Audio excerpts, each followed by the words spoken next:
Sí. Vaya a Juan 16. Retomamos ya nuestra enseñanza del Evangelio de Juan. La semana pasada únicamente la vimos truncada. Pues quería hacer una referencia en agradecimiento a Dios por 4 años como iglesia cristiana bíblica.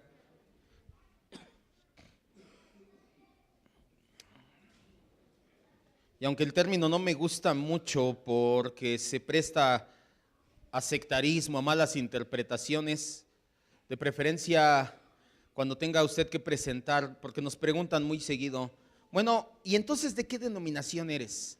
Y cuando tú dices, somos sana doctrina, dicen, yo también, por eso me caigo en el espíritu y por eso danzamos y tenemos apóstoles.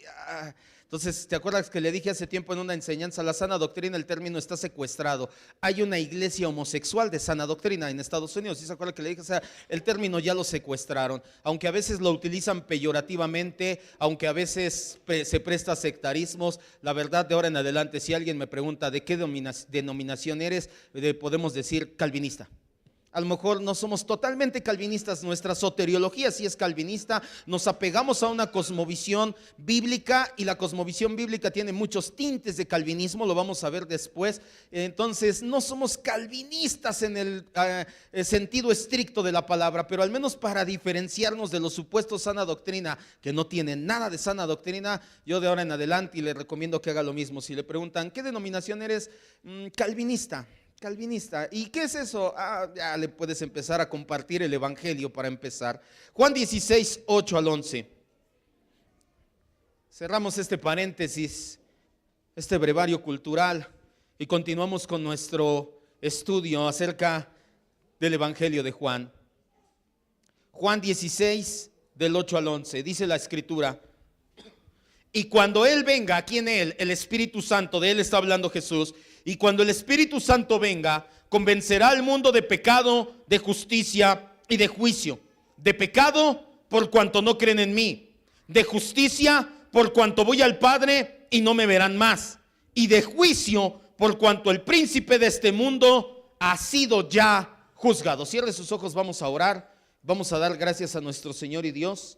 Vamos a decirle gracias, Espíritu Santo, por la palabra que traes a nuestras vidas el día de hoy. Una palabra viva y eficaz es siempre tu palabra, más cortante que una espada de 2 filos, que penetra hasta lo más profundo, que discierne nuestros pensamientos, que los hace efectivos llevándonos a Cristo Jesús. Nuestra oración el día de hoy, amoroso Dios, es que nos hagas como Cristo cada vez más.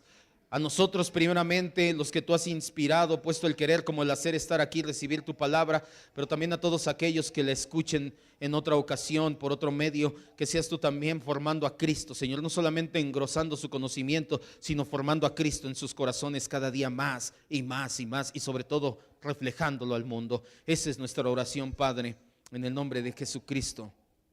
Amén, Dios. Continuamos, como le decía, con nuestra enseñanza del capítulo 16 del Evangelio de Juan. En la última clase comenzamos este capítulo hace 2 semanas, para ser exactos. La semana antepasada comenzamos con este capítulo y aclaramos varios detalles para poder profundizar más en la enseñanza que da. El detalle que más resalta, y quiero que no lo olvide, es el hecho de que este capítulo es llamado el capítulo de las predicciones de Jesús. Así como el capítulo 14 se enfocó en consolar a sus discípulos, y lo vimos cuando acabamos el capítulo. 10 palabras de consuelo da el Señor Jesucristo a sus discípulos. El capítulo 15 es un capítulo de advertencia. Tengan cuidado, permanezcan y den fruto, porque los que no permanecen, y les empieza a advertir de no permanecer, y les empieza a advertir acerca de las tribulaciones que sufrirán en el mundo. Ahora en este capítulo, poco a poco el Señor va cambiando el tema a la predicción, a la profecía, a lo que sucederá, a lo que acontecerá en un futuro inmediato y en un futuro a mediano y largo plazo. Jesús comienza ese capítulo repitiendo algunas advertencias y exhortaciones acerca de su pronta partida con el Padre, no sin antes dejarles ver que su indiferencia marcada les dice: me voy, y nadie pregunta a dónde me voy. ¿Por qué les dice esto? Porque tenían una indiferencia con respecto al tema. Los discípulos estaban ensimismados. Su egocentrismo desmedido no los dejaba ver más allá de lo que sucedía. Es a lo cual el Señor les da una de las mayores palabras de consuelo que podemos encontrar en ese capítulo y tal vez en toda la Biblia, y fue el tema central de nuestra enseñanza de la última vez que vimos el Evangelio de Juan. Que les dice Jesús: les conviene que yo me vaya, les conviene que yo no esté aquí.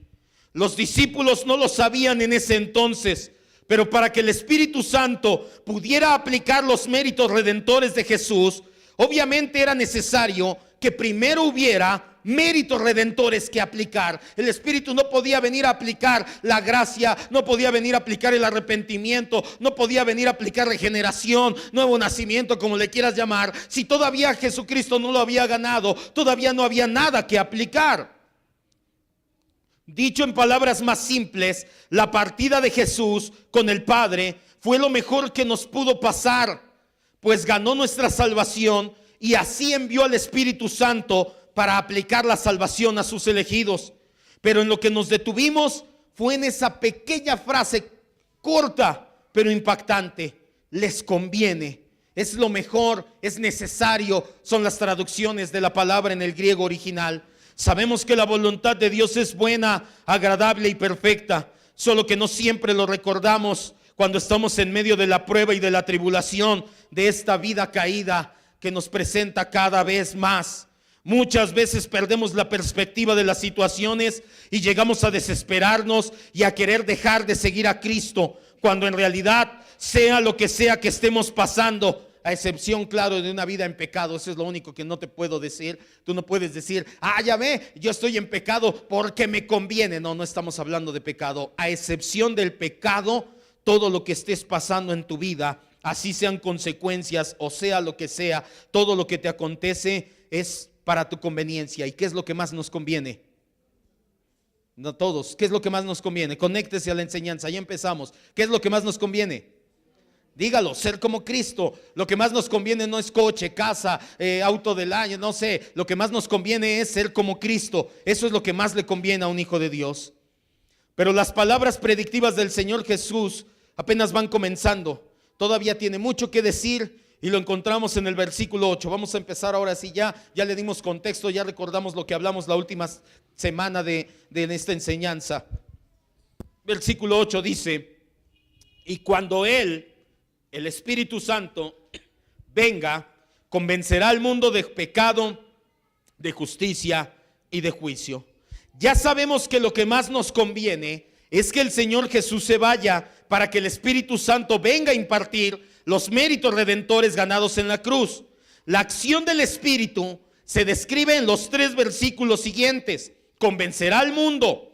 En esta ocasión, la palabra convencer, la palabra mundo no se refiere a la sociedad separada de Dios. Tenemos que tener mucho cuidado. Hay palabras muy específicas en la Escritura que, si no le damos bien el contexto, podemos caer en malinterpretaciones. Cuando dice convencerá al mundo, ya no estamos en el contexto de la sociedad separada de Dios. Ya estamos hablando de otro contexto. Tampoco se refiere a todos los habitantes de la tierra. Acuérdese, Juan, ¿de qué nacionalidad era? ¿De qué nacionalidad era el apóstol Juan?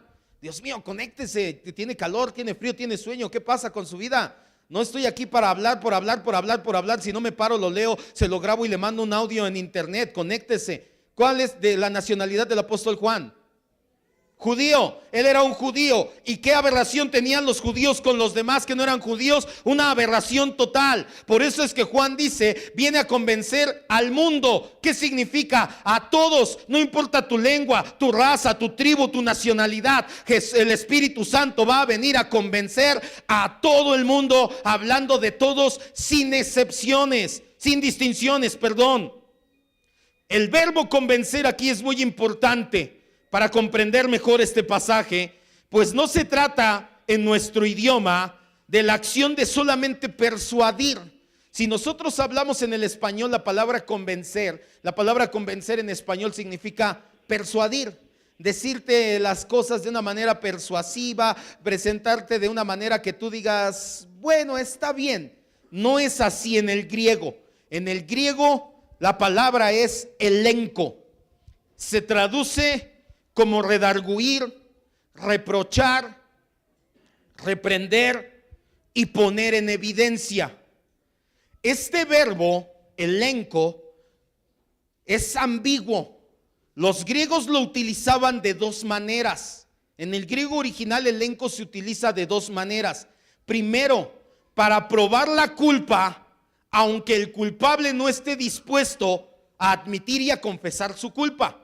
La segunda manera, despertar ahora sí tu conciencia de culpa. En la época en que se escribió el Nuevo Testamento, el libro de Juan, había al menos 3 palabras griegas para el vocablo convencer. No es casualidad que se haya elegido específicamente la palabra elenco, pues cuando el Espíritu Santo convence al mundo por medio de la predicación del Evangelio, se obtienen ambos resultados. Cuando tú predicas el Evangelio, es el Espíritu Santo convenciendo, pero no creas que es convencer en nuestro aspecto, en nuestro contexto, de que los va a persuadir y va a hacer que sí crean en Jesús. No, convencer es, o el resultado de convencer es estos dos: que las personas admitan su pecado delante de Dios, o que las personas no acepten que son pecadoras y hasta se sienten ofendidas porque les dices que eres pecador.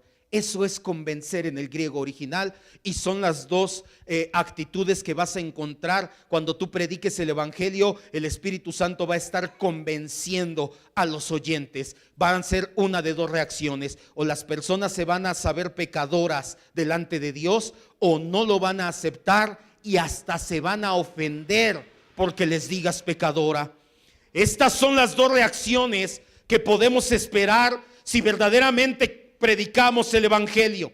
Podemos esperar aceptación o rechazo, no de Cristo primeramente, sino de la culpa a causa de su pecado. El Evangelio, cuando lo muestras correctamente, demuestra de inmediato que todo el mundo es culpable. En el caso de muchos, esta culpa sí llega a su conciencia de forma que la sienten. Y entre ellos hay algunos que son los elegidos de Dios, que no solo se convencen de que son culpables en su alma, lo admiten abiertamente, se arrepienten de verdad y confiesan todo lo malo que han hecho, se entregan a la misericordia de Dios. En consecuencia, el verbo convencer no tiene el mismo significado para todos. En general, el mundo malvado continúa en abierta hostilidad hacia Dios, hacia Cristo y hacia su pueblo. Aunque se ha puesto de manifiesto o se ha demostrado su culpa por medio de la predicación del Evangelio, el mundo no se arrepiente. Insiste en que no son pecadores, en que no son tan malos, en que no necesitan un Salvador, en que por el hecho de haber nacido en este mundo somos todos hijos de Dios, y que todos tarde o temprano, de una u otra manera, vamos a ir al cielo. Estas es las dos respuestas que puedes esperar cuando tú correctamente compartes el Evangelio. O vas a tener a personas verdaderamente entendiendo que son pecadoras, confesando su pecado, apartándose de él, o vas a tener a personas justificándose en su pecado y diciendo: no soy tan malo, no soy tan pecador como tú dices, al cabo todos somos hijos de Dios porque Dios nos creó.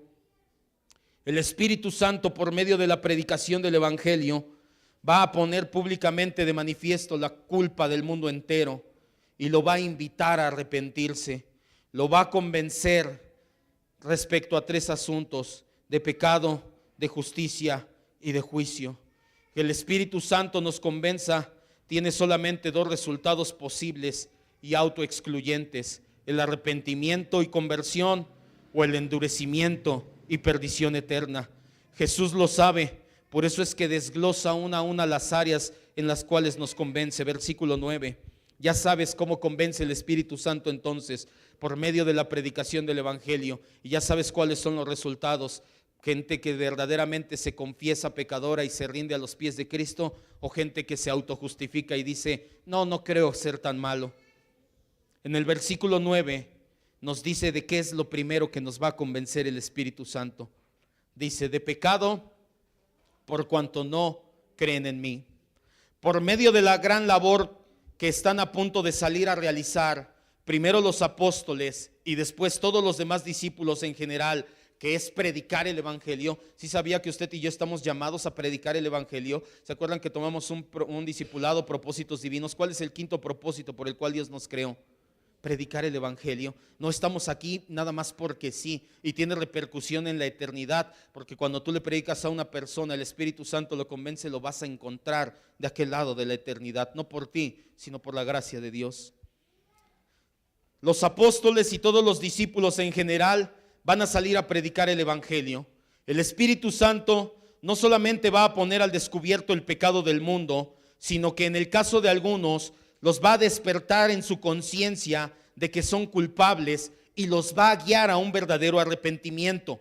Por medio de la labor de convencimiento del Espíritu Santo, habrá personas con un pesar genuino y van a acudir al Salvador en busca de refugio y de perdón.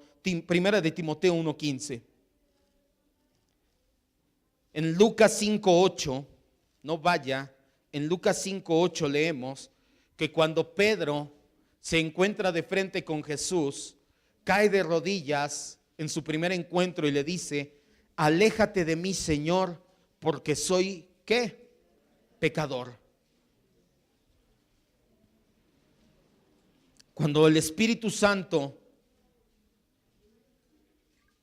vino a partir del día de Pentecostés y con la predicación del evangelio, porque esa es la manera en que lo hace, no lo hace aparte de su palabra. El Espíritu y la palabra siempre van de la mano.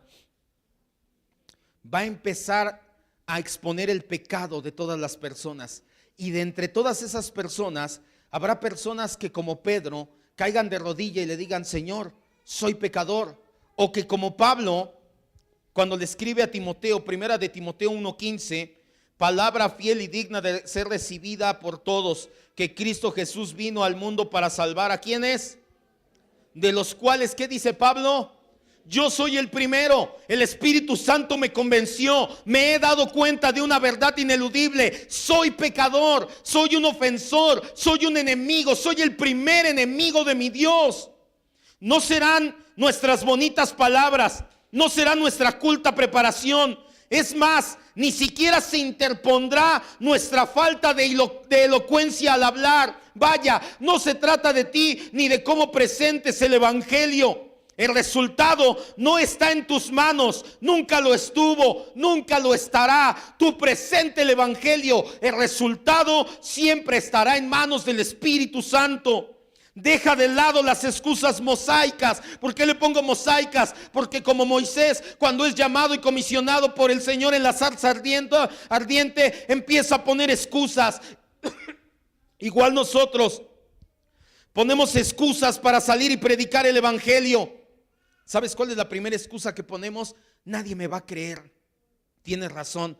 Si no fuera porque el Espíritu Santo tiene algunos elegidos allá afuera, nadie creería el mensaje del evangelio. Pero mientras tú y yo no sepamos quiénes son esos elegidos, tenemos el llamado de predicar el evangelio. No sé cómo decirles, no soy bueno hablando, me trabo, se me lengua la traba. Mejor manda a alguien más preparado. Yo no puedo, Señor, ahí es Aarón, mi hermano, mándalo tú. Eso no es sentimiento de inferioridad personal. Si tú pones este tipo de excusas, no te estás haciendo menos a ti mismo. Al que estás haciendo menos es al Espíritu Santo, porque el que tiene la labor de convencimiento a la hora de predicar el evangelio no eres tú ni yo, es el Espíritu Santo. Y si tú pones 1,000,000 de trabas para predicar el evangelio, es que yo no puedo, yo no sé, yo no le hago, yo mejor manda a otro, no es sentimiento de inferioridad propio. Al que estás haciendo menos es al Espíritu Santo, que Él sí puede convencer. Y la prueba, a que aquí estamos algunos que nos predicaron el evangelio, y no por el que nos predicó, sino porque Dios, que es bueno, nos llamó a los pies de Cristo. Deja de hacer menos al Espíritu Santo. Dejemos el resultado en sus manos. Si se arrepienten o se endurecen, es asunto de Él y no nuestro. Pero es que ¿cómo le voy a predicar? ¿Y qué tal si se endurece más? Ese asunto es entre el Espíritu Santo y la persona, no entre tú y esa persona. Tú predica el evangelio, deja el resultado en las manos del Espíritu Santo. Pero estemos gozosos, porque habrá muchos casos de verdadera conversión. De hecho, no va a haber ni una sola conversión si el Espíritu no interviene a convencer de pecado. Habrá millones de personas, hay millones de personas, en el curso de la historia que han despertado al conocimiento de su culpa porque el Espíritu Santo despertó su conciencia de pecado. Como consecuencia de la operación de la gracia soberana de Dios, hombres de todas las latitudes y naciones, por eso es que dice convencerá al mundo de pecado, van a confesar a Jesús como Señor y Salvador de sus vidas, todo por obra exclusiva del Espíritu Santo. Cuando el Espíritu Santo, por medio de la predicación del Evangelio, convenza a los hombres de su pecado, vas a ver una reacción más o menos como la de Hechos 2:37. Vea Hechos 2:37. No vas a ver personas llorando. Quítate eso de tu cabeza. Cambia el chip, la cosmovisión pentecostal y ponte una cosmovisión bíblica. No vas a ver personas tiradas en el piso, chille a moco tendido. ¡Ah!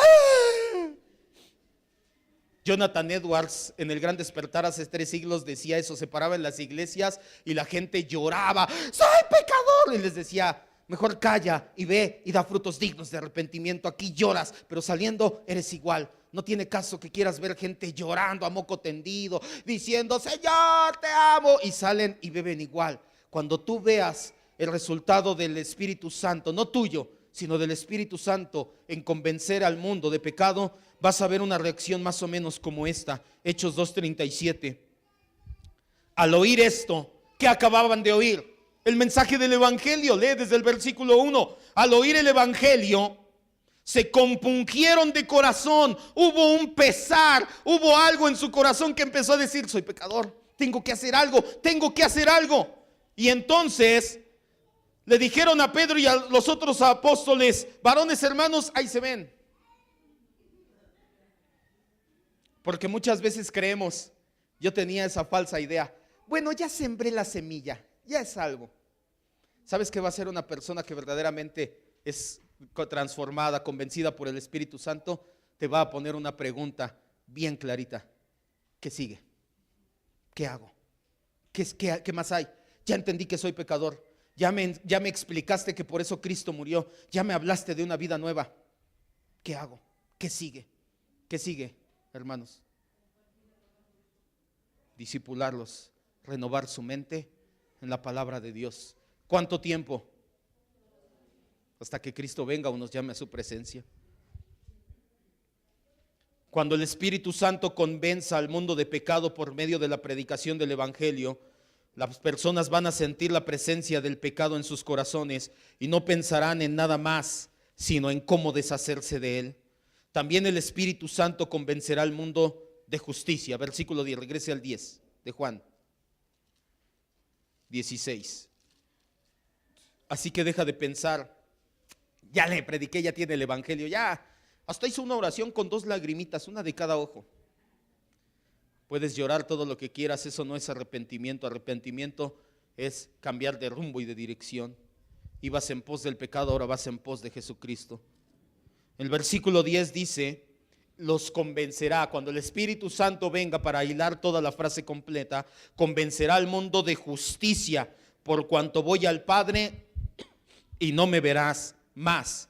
Esta expresión, convencerá al mundo de justicia, debe de explicarse a la luz de la siguiente expresión, de la expresión inmediata, porque voy al Padre y no me verás más. Si nosotros desligamos una frase de otra, vamos a perder el sentido original por el cual fue dicha.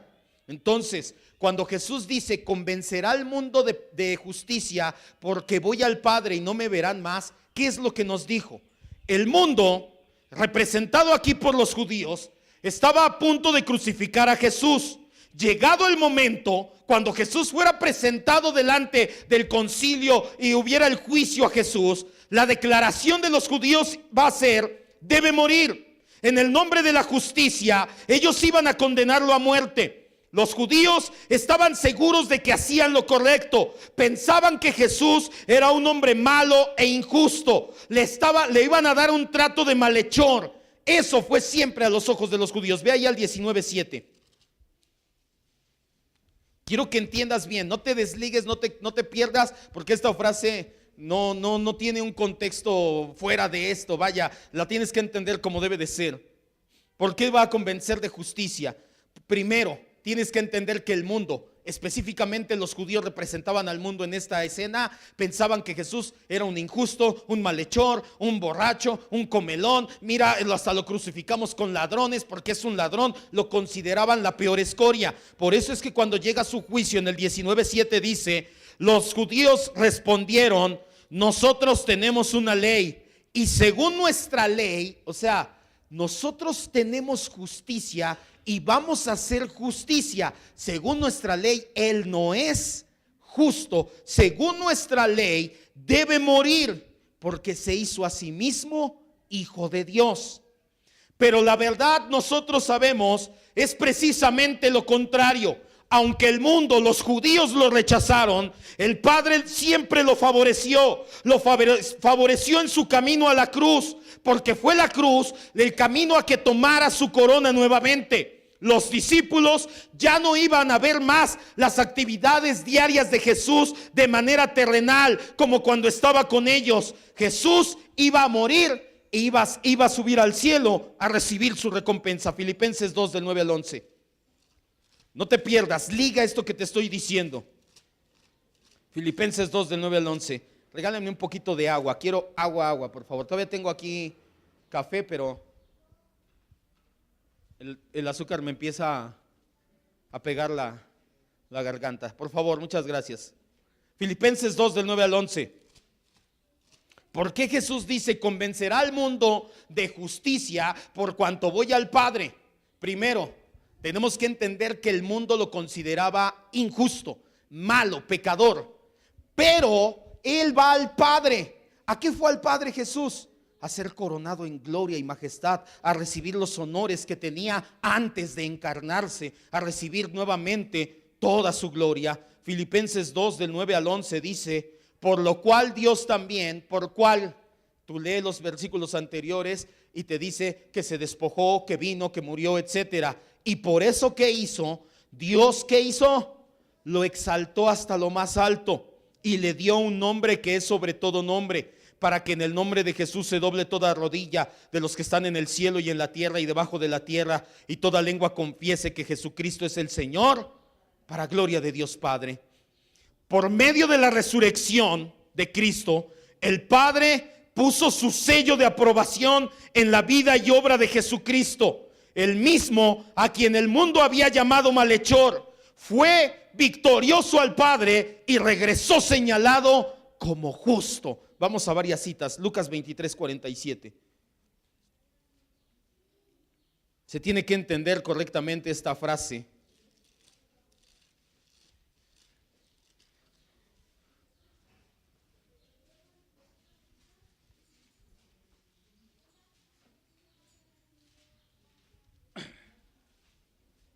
Lucas 23:47.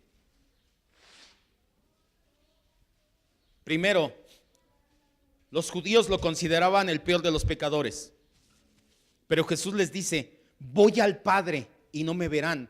Esa frase, voy al Padre, es, voy para que me den verdaderamente el lugar que me merezco. Voy para que me den el reconocimiento que este mundo no me ha dado. ¿Cuál es ese reconocimiento? Que sea señalado como justo. Lucas 23:47, desde el momento en que fue muerto, ya empezaba a gestarse esa justicia del Señor Jesucristo, o el reconocimiento, porque siempre fue justo. 23:47 dice, cuando el centurión vio que lo que había acontecido, dio gloria a Dios, diciendo, verdaderamente este hombre era ¿qué? Justo. Hechos 3:14.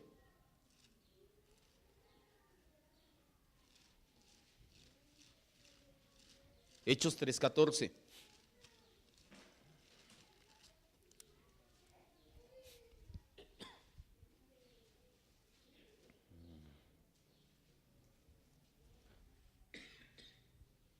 ¿Ya lo tenemos? Dice, mas ustedes negaron al santo y ¿a qué? y al justo y pidieron que se les diera un homicida. Están hablando acerca de cuando Pilato les dijo: ¿a quién les suelto? ¿A este justo llamado Jesús o a Barrabás? Y ellos pidieron, el Barrabás en el original significa orgullo, prefirieron su orgullo antes que humillarse. Primera de Pedro 3:18. Aquí lo importante es que la Biblia llama a Jesucristo nuevamente justo.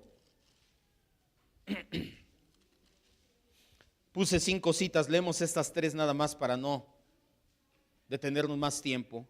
Creo que el punto ya está probado. La Biblia nos marca que Jesucristo es justo, sobre todo después de su resurrección. Aunque el mundo lo vio como injusto, los judíos dijeron: merece muerte, es malhechor, es pecador, es injusto. Él va al Padre, recibe su coronación y su gloria, regresa y todo el mundo dice: así es justo. No, sí es justo, es el Rey de Reyes y Señor de Señores. Primera de Pedro 3:18 dice: porque también Cristo padeció una sola vez por los pecados. ¿El qué? ¿Por quiénes? Hasta ahí nada más. Ya después en tu casa buscas la enseñanza, ves las otras citas. Así pues, el mundo va a ser convencido de justicia. ¿Qué significa esto? Que el mundo va a ser convencido de su justicia, de que en realidad, aunque Jesús fue tratado como malhechor y puesto entre ladrones, siempre fue todo lo contrario. Su ascensión al Padre fue para sentarse a su diestra, coronado de gloria. Es la más grande prueba de que Jesucristo es y siempre ha sido justo. El Espíritu Santo va a convencer al mundo de la justicia de Cristo, va a reivindicar el nombre de Cristo. Esto es lo que significa la frase de Primera de Timoteo 3:16. Vaya, Primera de Timoteo 3:16. ¿Qué es lo que está diciendo el apóstol Juan o Jesús? Lo recopiló el dicho el apóstol Juan. ¿Qué está diciendo Jesús aquí? Que cuando Él vaya al Padre, reciba la corona de gloria y se siente a la diestra del Padre, ahora sí todo el mundo va a reconocer que Jesucristo es, fue y siempre será justo. Y aquel trato que le dieron como malhechor va a quedar reivindicado. Es lo que significa la frase de Primera de Timoteo 3:16, cuando dice: indiscutiblemente grande es el misterio de la piedad. Dios fue manifestado en carne. ¿De quién habla? De Cristo. Cristo es Dios y se manifestó en carne. Y después, ¿qué dice? Justificado en el Espíritu. Es lo que significa esta frase. Justificado en el Espíritu es todo el mundo por medio de la acción del Espíritu Santo. Ahora sí va a reconocer que Cristo es justo. Pero cuando decimos todo mundo, nuevamente estamos hablando de toda lengua, tribu y nación. No que todos literalmente se van a tirar a sus pies. No todos son capaces de aceptar esta verdad. Solamente aquellos del mundo caído, a los cuales el Espíritu Santo nos ha convencido de ello, vamos a ser capaces de asimilar y decir con todo nuestro corazón: gracias, Cristo, por poner tu vida justa y santa en la cruz en mi lugar. ¿Por qué no todo mundo reconoce la justicia de Cristo? Porque no todo mundo lo convence el Espíritu Santo. Esta convicción va a traer condenación al mundo, una condenación sobre todo de Satanás y de los que se negaron a arrepentirse. Versículo 11 de Juan 16.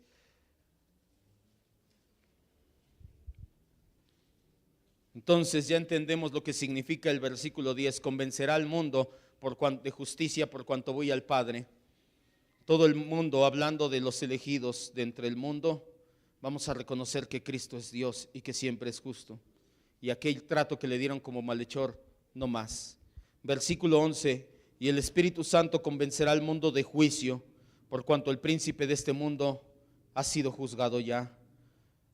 Al incluir a los judíos a condenar a muerte, al inducir, a los judíos a condenar a muerte a Cristo, el diablo, que es el príncipe de este mundo, el cual, como dice Apocalipsis 12:9, engaña al mundo entero, se juzgó y se condenó a sí mismo como mentiroso y homicida. Por eso es que la Biblia le llama en Apocalipsis 9:11 engañador y destructor. Le dice en hebreo y en griego este título para prevenir tanto al pueblo judío como al pueblo gentil. Es por este motivo que te estoy queriendo decir. Cuando Jesucristo fue crucificado, fue inducido por el diablo, todo el mundo judío, el presente en ese entonces, gritaban: crucifícale, crucifícale, crucifícale. su sangre sea sobre nosotros y sobre nuestros hijos, fueron incitados por el príncipe de este mundo, Satanás. En ese momento Satanás se ganó el juicio impostergable para su vida. ¿Qué te estoy queriendo decir?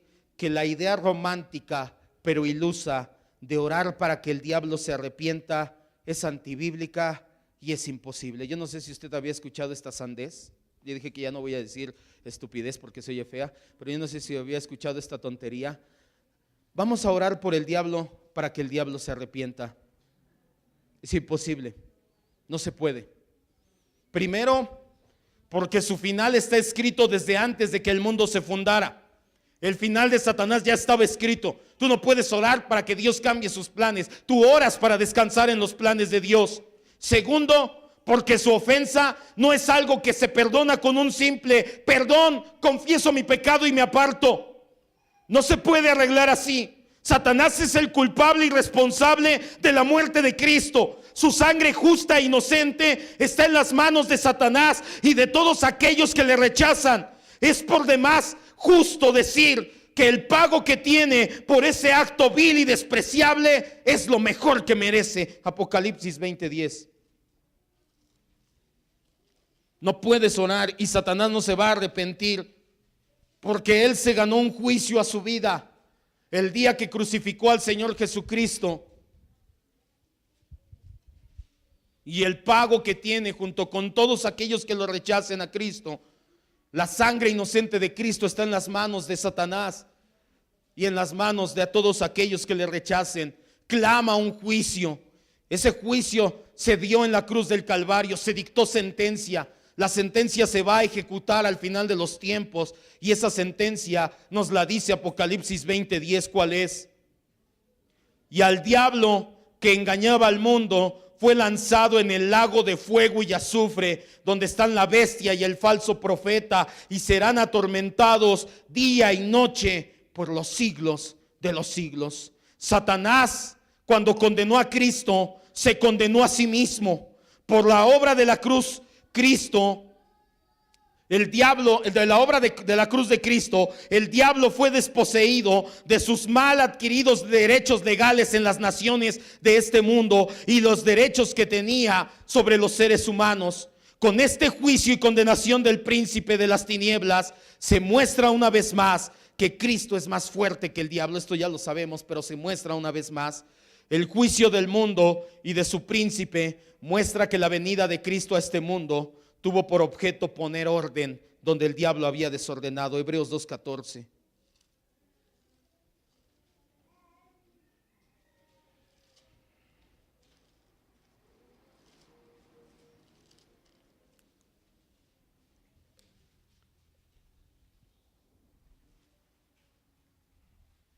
Hebreos 2:14.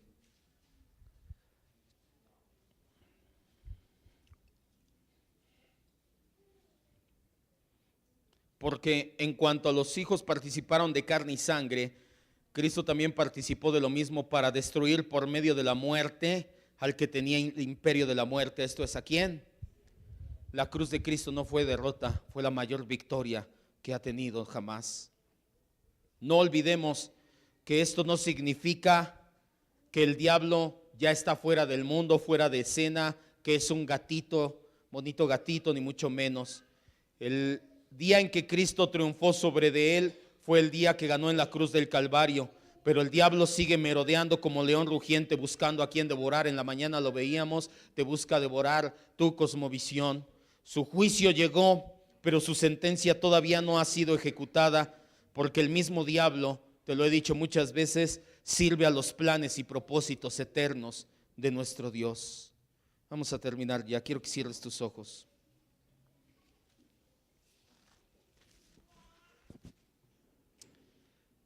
Esta es una palabra predictiva de Jesús y nos damos cuenta que se cumplió literalmente el día de Pentecostés, cuando Pedro, lleno del Espíritu Santo, predicó el Evangelio. El Espíritu Santo convenció de pecado a todos los oyentes. Se dieron cuenta y puso de manifiesto el rechazo que habían tenido hacia Cristo. Los convenció de justicia, Por eso es que cita el Salmo y dice: este Cristo está sentado hasta que ponga a sus enemigos por estrado de sus pies. Lo trataste como criminal, pero está sentado en el trono de Dios. Y los ha convencido de juicio. El resultado lo leímos en Hechos 2:37. Nos damos cuenta, esta es una de las muchas veces que se ha cumplido esta palabra predictiva de Jesús, que cuando predicamos el Evangelio se cumplen estas tres verdades. La gente, el mundo se convence de justicia, de pecado, de justicia y de juicio. Nos damos cuenta que verdaderamente nos convino, como dijo Jesús, que Él se fuera y que el Espíritu Santo llegara. Pero quiero terminar con esto. No quiero que te lleves esta palabra como si fuera algo lejano, como qué bonito lo dijo, o algunas partes ni las entendí, mejor luego las vuelvo a escuchar, o como algo que solamente le pasó a los apóstoles, que es imposible de vivir por cada uno de nosotros.